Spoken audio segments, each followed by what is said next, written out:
رضي الله عنهما قال رأيت رسول الله صلى الله عليه وسلم بفناء الكعبة محتبيا بيديه رواه البخاري ابن عمر رضي الله عنهما قال উমারের ছেলে আব্দুল্লাহ ইবনে উমর হতে বর্ণিত তিনি বলেন যে আমি রাসূল সাল্লাল্লাহু আলাইহি ওয়াসাল্লামকে দেখলাম বিফানাইল কাবাতি কাবার সামনে কাবার কেউ কেউ বলেছেন হাতিমের সামনে দরজার সামনে কাবার সামনে আর কি আকওয়ালুল উলামা দ্বারা বোঝা যায় যে ফানাইল কাবাতি মানে কাবার সামনে আমি রাসূল সাল্লাল্লাহু আলাইহি ওয়াসাল্লামকে দেখলাম মুহতাবিয়ান বসা অবস্থা হাঁটু ধরে নিতম্ব জানো বসা অবস্থা। তো ব্যাখ্যা বিশ্লেষণ আছে বলছে তাহলে আমি কেমন অবস্থায় দেখলাম রাসূল সাল্লাল্লাহু আলাইহি ওয়াসাল্লামকে বসা অবস্থায় দেখলাম, এটা কিন্তু হাল, ঠিক আছে। বিয়াদাইহি তার দুই হাত দিয়ে বসে আছেন ধরে। কিভাবে? রাহুল বুখারী বর্ণনা করেছেন, ইমাম বুখারী হাদিসটি নিয়ে এসেছেন। আসলে আল ইহতিবাউ মানে হচ্ছে দুই হাঁটু খাড়া করে নিতম্বটা মাটির সাথে লাগিয়ে এভাবে বসা, ঠিক আছে, এভাবে বসা, কিন্তু নিচের দিকে যেন ফাঁকা না থাকে। তো এই যে বললেন যে রাসূল সাল্লাল্লাহু আলাইহি ওয়াসাল্লামকে আমি বসা অবস্থায় দেখেছি, তো এই মুহতাবিয়ানের সবচেয়ে সুন্দর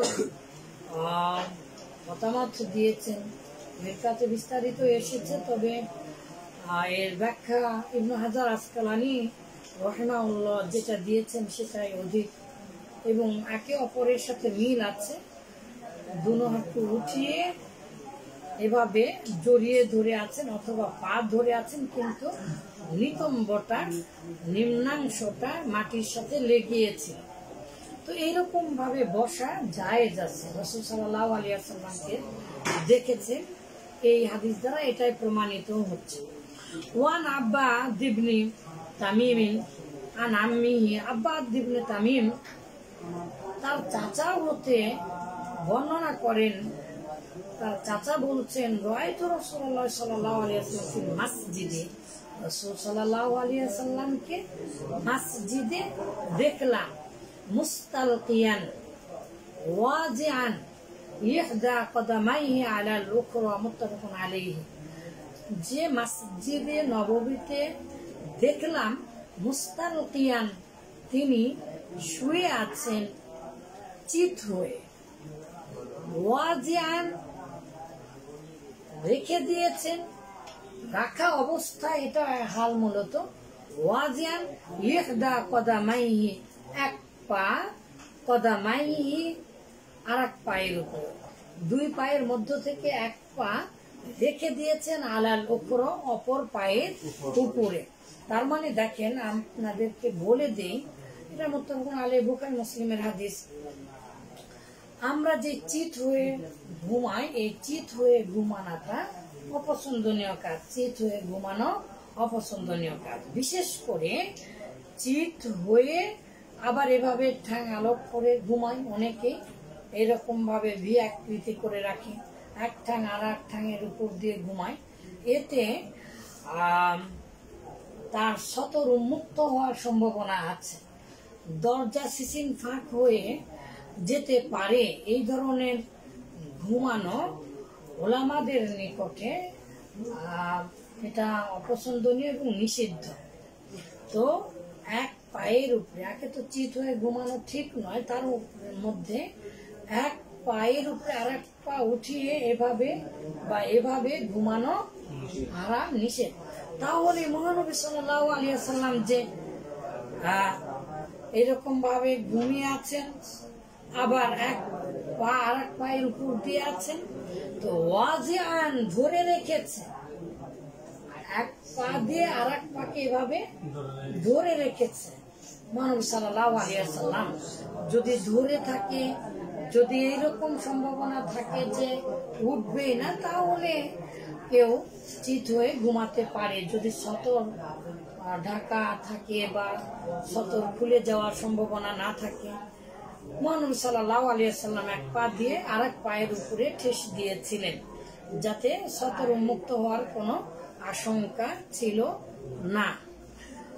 ওয়ান জাবিরিন রাদিয়াল্লাহু আনহু قال, জাবির রাদিয়াল্লাহু তাআলা আনহু হতে বর্ণিত, ক্বালা নাহা রাসূলুল্লাহ সাল্লাল্লাহু আলাইহি ওয়াসাল্লাম, জাবির রাদিয়াল্লাহু তাআলা আনহু বললেন যে না, রাসূলুল্লাহ সাল্লাল্লাহু আলাইহি ওয়াসাল্লাম, আল্লাহ রাসূল সাল্লাল্লাহু আলাইহি ওয়াসাল্লাম নিষেধ করেছেন, আইয়ারফার রাজুলু, কোন ব্যক্তি উঠিয়ে দিবে, ইহদা রিজলাইহি, তার পায়ের একটি পা, আলা লুখরা, আরেকটি পায়ের উপরে, ওয়া মুস্তালকিন, এমন্ত অবস্থায় সে চিত হয়ে আছে, আলা জরিহি, তার পিঠে, তার মানে একেবারে পিঠের উপরে চিত হয়ে শুয়ে এক পা খাড়া করে আছে, এক পা খাড়া করে আছে, এমন ভাবে ঘুমিয়ে থাকতে নিষেধ করেছেন, ঘুমিয়ে থাকতে নিষেধ করেছেন মহানবী সাল্লাল্লাহু আলাইহি ওয়াসাল্লাম। ওয়ান হুয়া, তা থেকে বর্ণিত, নবী করিম সাল্লাল্লাহু আলাইহি ওয়াসাল্লাম বলেছেন, লা ইয়াস্তালকিয়ান্না আহাদুকুম, তোমাদের মধ্যে কেউ যেন এই চিত হয়ে না ঘুমায়, সুম্মা ইয়াযা ইহদা রিজলাইহি আলা রুকবা, তারপরে এক পা আরেক পায়ের উপরে দিয়ে যেন না ঘুমায়। তারপরে হাদিসটা মূলত কেউ যদি অহংকার করে চলে তাকে জমিনে ধুসিয়ে দেওয়া হবে।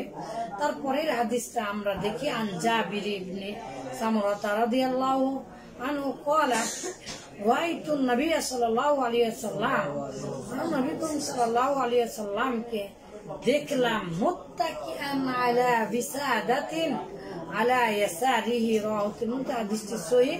মহানবী সাল্লাল্লাহু আলাইহি ওয়াসাল্লাম বসেছিলেন ঠেস দিয়ে কুলবালিশের উপরে বসে, কুলবালিশের উপরে ঠেস দিয়ে, এভাবে আমরা অনেক সময় রাজা বাদশারা ধনী ব্যক্তিরা এভাবে ঠেস দিয়ে থাকে না, এখন তো সোফা হয়েছে, অনেক স্টাইল, রকিং চেয়ার, সব ঘোরা যায়, এভাবে করা যায়, তখন ওরকম ছিল না।